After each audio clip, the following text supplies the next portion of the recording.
हस्तिनापुर का राजमहल, राज सिंहासन पर बैठे हैं महाराज प्रतापी शांतनु। पास में मंत्रियों की सभा लगी हुई है। तभी एक मंत्री खड़े होकर निवेदन करता है, महाराज, आज हस्तिनापुर की प्रजा अत्यंत प्रसन्न है। राज्य में सुख समृद्धि है। आपके शासन में न्याय की गूंज है। राजा शांतनु मुस्कुराते हुए बोले, ये तो सब राजपुरुषों और प्रजा के सहयोग का फल है मंत्रीवर, किंतु मेरा हृदय अभी भी एक अभाव अनुभव करता है। राज दरबार में सब विस्मय से देखते हैं। तभी राजा गंभीर स्वर में कहते हैं, मैं शिकार के लिए गंगा तट की ओर जाऊंगा। वहां मेरा मन शांति का अनुभव करता है। तब उसके बाद राजा अपने कक्ष में जाते हैं और राज दरबार में सब मौन हो जाते हैं। राजा उठते हैं और अपने कुछ सैनिकों को साथ लेकर हस्तिनापुर से निकल पड़ते हैं। गंगा तट, सायंकाल का समय था। सूर्य अस्त होने को है। एक हल्की शीतल हवा बह रही है। राजा शांतनु अपने घोड़े पर सवार होकर नदी किनारे आ पहुंचे हैं। उनके कानों में जल की कलकल ध्वनि पड़ रही है। तभी अचानक उनकी दृष्टि एक दिव्य रूपवती स्त्री पर पड़ती है, जो गंगा के जल में पदार्पण कर रही है। उसके लंबे काले केश धीरे धीरे बहते जल में लहरा रहे हैं। उसकी आंखें चंद्रमा की शीतलता से परिपूर्ण हैं। उसकी मोहिनी छवि देखकर राजा शांतनु कुछ क्षण के लिए स्तब्ध रह जाते हैं। राजा स्वयं से कहते हैं, यह कौन है? क्या कोई अप्सरा स्वर्ग से उतर आई है या कोई और? राजा अपने घोड़े से उतरते हैं और धीरे धीरे उस दिव्य नारी की ओर बढ़ते हैं। उनके कदम अनायास ही उसकी ओर खींचते जा रहे हैं। स्त्री उन्हें देखकर मंद मुस्कान बिखेरती है, मानो वह जानती हो कि राजा उसे निहार रहे हैं। राजा शांतनु साहस जुटाकर कहते हैं, हे सुंदरी, आप कौन हो? आपकी छवि इतनी अनुपम क्यों है? क्या आप कोई देवी हो? स्त्री राजा की ओर देखती है। उसकी आंखों में रहस्य की एक झलक है। वह कुछ नहीं कहती, केवल मुस्कुरा देती है। राजा उसके इस मौन में और अधिक उलझ जाते हैं। राजा शांतनु फिर से बोलते हैं, यदि तुम कोई दैवीय शक्ति हो तो कृपया मुझे बताओ। यदि तुम कोई स्त्री हो तो क्या मैं तुम्हारे नाम का सौभाग्य पा सकता हूं? स्त्री धीरे से आगे बढ़ती है। उसकी पायल की रुंझुन गंगा की लहरों में घुल जाती है। वह राजा के पास आकर कहती है, राजन, मैं वही हूं जिसकी धाराओं से आपका राज्य सिंचित होता है। मैं वही हूं जो युगों से धरती को अपने प्रेम से सींचती आई हूं। राजा आश्चर्य से बोलते हैं, तो क्या तुम सचमुच देवी गंगा हो? गंगा मुस्कुराते हुए कहती है, हां, लेकिन आज मैं सिर्फ एक देवी नहीं, एक नारी भी हूं। राजा हर्ष और विस्मय से भर उठते हैं। उनके हृदय में प्रेम का संचार होने लगता है। वे अपनी दृष्टि गंगा से हटा नहीं पा रहे हैं। उन्हें देवी गंगा को देखते ही प्रेम हो गया। उनके मन में प्रेम की लहरें उठने लगी। राजा शांतनु उत्सुकता से कहते हैं, हे गंगे, क्या यह संभव है कि मैं तुम्हें अपनी अर्धांगिनी बना सकूं? क्या तुम मेरी पत्नी बनने का सौभाग्य प्रदान करोगी? जिस क्षण राजा शांतनु ने उस दिव्य स्त्री की ओर कदम बढ़ाए, उसी क्षण भाग्य की लेखनी ने एक ऐसा निर्णय लिख दिया जिसने महाभारत के युद्ध तक की नींव रख दी। गंगा कुछ क्षणों तक राजा को निहारती है। फिर वह धीरे से कहती है, राजन, मैं आपके साथ जीवन व्यतीत करने के लिए तैयार हूं, पर मेरी एक शर्त है। राजा उत्सुकता से कहते हैं, कहिए देवी, आपकी क्या शर्त है और कैसी शर्त? मुझे आपकी हर शर्त स्वीकार है। यदि विवाह के पश्चात मैं जो भी करूं, चाहे वह आपको कितना भी अजीब क्यों न लगे, आप मुझसे कोई प्रश्न नहीं करेंगे। यदि आप मुझसे कुछ भी पूछेंगे तो मैं उसी क्षण आपको छोड़कर चली जाऊंगी। राजा कुछ क्षणों के लिए सोच में पड़ जाते हैं, लेकिन गंगा के प्रति उनके हृदय में प्रेम इतना गहरा है कि वे बिना सोचे समझे हामी भर देते हैं। राजा शांतनु कहते हैं, मुझे आपकी हर शर्त स्वीकार है। गंगा मुस्कुराती है और राजा शांतनु से विवाह के लिए तैयार हो जाती। और कुछ दिनों बाद राजा शांतनु और देवी गंगा का विवाह पूरे हर्षोल्लास के साथ संपन्न होता है। पूरा हस्तिनापुर इस दिव्य विवाह को देखकर आनंदित हो उठता है। राजा और गंगा का प्रेम युगों युगों तक अमर रहने वाला था। लेकिन यह प्रेम कथा यहां समाप्त नहीं होती। यह तो बस प्रारंभ था। हस्तिनापुर के महल में उत्सव का वातावरण था। राजा शांतनु और गंगा का विवाह संपन्न हो चुका था और समस्त प्रजा इस दिव्य युगल का स्वागत कर रही थी। महल के द्वारों पर मंगल गीत गाए जा रहे थे, दीप जलाए गए थे और हर ओर आनंद की लहर थी। राजा शांतनु अत्यंत प्रसन्न थे। उनके जीवन में अब प्रेम का अद्भुत संयोग था। गंगा भी अपने सौम्य स्वरूप में महल में निवास करने लगी। उनके रूप और शालीनता ने पूरे राज्य को मंत्रमुग्ध कर दिया था, परंतु उनकी रहस्यमयी शर्त हमेशा राजा के हृदय के एक कोने में दबी रहती थी। आप मुझसे कोई प्रश्न नहीं करेंगे, अन्यथा मैं आपको छोड़कर चली जाऊंगी। समय बीतता गया। कुछ महीनों बाद महल में हर्ष का वातावरण और भी गहरा हो गया जब यह समाचार फैला कि महारानी गंगा गर्भवती हैं। पूरा राज्य उत्सव में डूब गया। राजा शांतनु की खुशी का ठिकाना नहीं था। वे पिता बनने वाले थे और उनके वंश का विस्तार होने जा रहा था। फिर वह शुभ दिन आया जब महल में शिशु का जन्म हुआ। पूरे हस्तिनापुर में आनंद की लहर दौड़ गई। महल में ढोल नगाड़े बज उठे। ब्राह्मणों ने वेद मंत्रों का उच्चारण किया। परंतु राजा शांतनु की खुशी अधिक समय तक नहीं टिक सकी, क्योंकि कुछ ऐसा हुआ जिसकी उन्होंने कल्पना भी नहीं की थी। आधी रात का समय था। राजमहल के सभी लोग उत्सव की थकान के बाद विश्राम कर रहे थे। राजा भी अपने कक्ष में थे। तभी उन्होंने देखा कि महारानी गंगा अपने नवजात शिशु को गोद में लिए महल से बाहर जा रही हैं। पहले तो राजा को लगा कि वे शिशु को शीतल वायु में घुमाने ले जा रही हैं, लेकिन जब वे गंगा की दिशा को समझने लगे तो उनका हृदय धड़क उठा। गंगा महल से निकलकर गंगा नदी की ओर जा रही थीं। राजा ने तत्काल अपने सेवकों को बुलाया, परंतु गंगा इतनी तेजी से चल रही थी कि कोई उनका अनुसरण न कर सका। राजा शांतनु स्वयं से कहते हैं, यह क्या हो रहा है? गंगा इस समय गंगा नदी की ओर क्यों जा रही हैं? राजा भी छिपते छिपाते उनके पीछे चल दिए। उन्होंने देखा कि गंगा धीरे धीरे नदी के किनारे पहुंची और बिना रुके आगे बढ़ती गईं। फिर अचानक उन्होंने अपने नवजात शिशु को नदी की लहरों में प्रवाहित कर दिया। राजा के पैरों तले जमीन खिसक गई। उनका संपूर्ण शरीर कांप उठा। वे कुछ कहने ही वाले थे, लेकिन तभी उन्हें गंगा की वह शर्त याद आई, आप मुझसे कोई प्रश्न नहीं करेंगे। राजा हतप्रभ होकर वहीं खड़े रह गए। गंगा शांत भाव से महल की ओर लौट आई, मानो कुछ हुआ ही न हो। राजा उनकी आंखों में झांकना चाहते थे, परंतु गंगा का चेहरा निर्विकार था। राजा कुछ कहने के लिए व्याकुल हुए, लेकिन फिर उनके हृदय ने उन्हें रोका। उन्होंने अपने प्रेम के कारण स्वयं को शांत कर लिया। समय बीतता गया। कुछ समय बाद देवी गंगा फिर से गर्भवती हुई। एक बार फिर महल में हर्षोल्लास छा गया, लेकिन राजा के हृदय में अब भी एक भय छिपा हुआ था। उन्होंने पहली संतान के खोने का दुआ कभी तक भुलाया नहीं था। और फिर वही हुआ। दूसरी संतान का जन्म हुआ और कुछ ही दिनों बाद गंगा उसे भी नदी में प्रवाहित करने के लिए ले गई।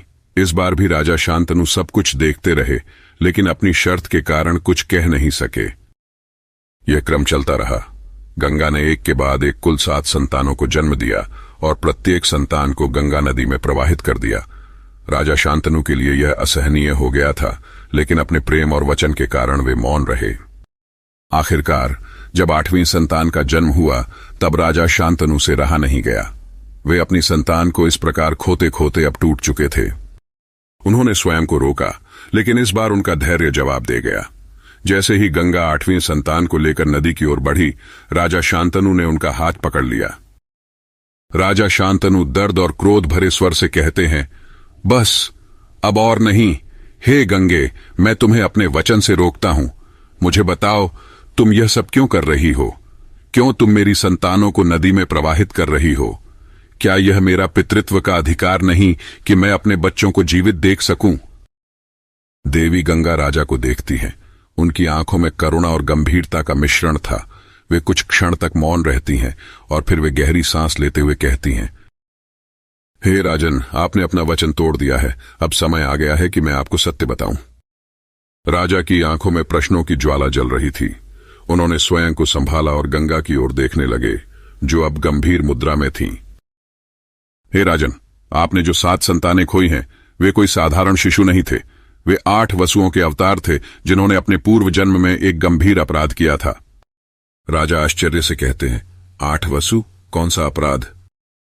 गंगा फिर से बताना शुरू करती है, वे स्वर्गलोक के महान वसु थे, परंतु उन्होंने महर्षि वशिष्ठ के श्राप के कारण पृथ्वी पर जन्म लिया था। वे इस संसार में नहीं रहना चाहते थे, इसलिए मैंने उन्हें उनके बंधन से मुक्त कर दिया। ये उनका प्रारब्ध था, लेकिन 8वें वसु को यह श्राप था कि वह दीर्घायु होगा।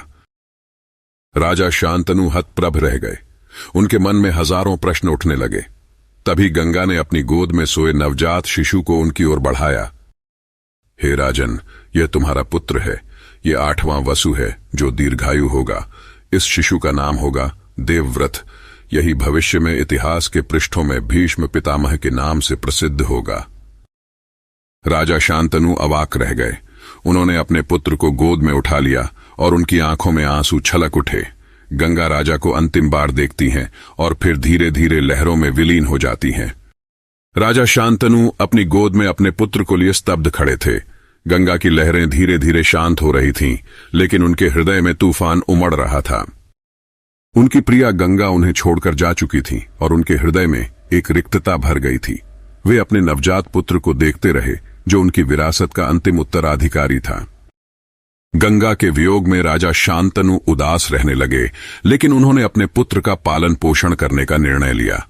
कुछ वर्षों तक गंगा स्वयं ही देवव्रत का पालन पोषण करती रहीं। जब देवव्रत किशोरावस्था में पहुंचे, तब एक दिन गंगा प्रकट हुई और उन्हें राजा शांतनु को सौंप दिया। हे राजन, यह तुम्हारा पुत्र अब योग्य हो चुका है। इसका नाम देवव्रत है और यह शास्त्रों एवं अस्त्र शस्त्रों का महान झांता बन चुका है। इसे मैंने स्वयं महर्षि वशिष्ठ, परशुराम और अन्य ऋषियों से शिक्षा दिलवाई है। अब यह हस्तिनापुर के भविष्य का संरक्षक बनने के लिए तैयार है। राजा शांतनु ने अपने पुत्र को गले से लगा लिया। गंगा पुनः लहरों में विलीन हो गईं और इस बार उन्होंने फिर कभी लौटने का संकेत नहीं दिया। वर्ष बीतते गए। देवव्रत एक अद्वितीय योद्धा बन गए थे।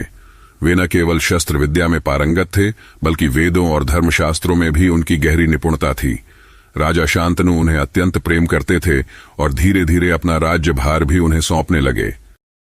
लेकिन नियति ने राजा शांतनु के जीवन में एक और परीक्षा रखी थी। एक दिन राजा शांतनु एक बार फिर गंगा तट पर शिकार के लिए गए। वर्षों बीत चुके थे, लेकिन वे अब भी गंगा की स्मृतियों में खोए रहते थे। तभी अचानक उनकी दृष्टि एक सुंदर स्त्री पर पड़ी, जो नाव चला रही थी। उसका रूप मोहक था, उसकी चाल लहरों के समान थी और उसकी आंखों में गहरा आकर्षण था। राजा शांतनु एक बार फिर प्रेम में पड़ गए। राजा शांतनु खुद से ही कहते हैं, यह सुंदरी कौन है? इसकी सुंदरता गंगा से कम नहीं। मेरा हृदय इसकी ओर खिंचता जा रहा है। राजा धीरे धीरे उस स्त्री के पास पहुंचे और उससे उसका परिचय पूछा। हे सुंदरी, तुम कौन हो? इस गंगा तट पर अकेली क्या कर रही हो?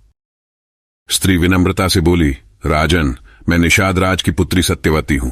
मैं अपने पिता के साथ नाव चलाने का कार्य करती हूं। राजा शांतनु मंत्रमुग्ध हो गए।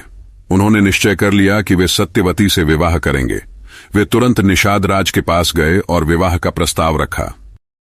लेकिन निषाद राज ने एक शर्त रख दी।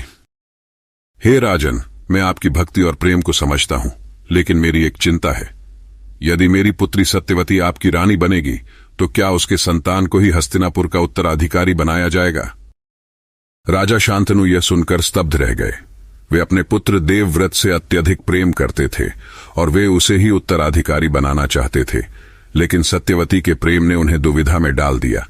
वे चुपचाप महल लौट आए और उदास रहने लगे। देवव्रत ने देखा कि उनके पिता किसी गहरे दुख में हैं।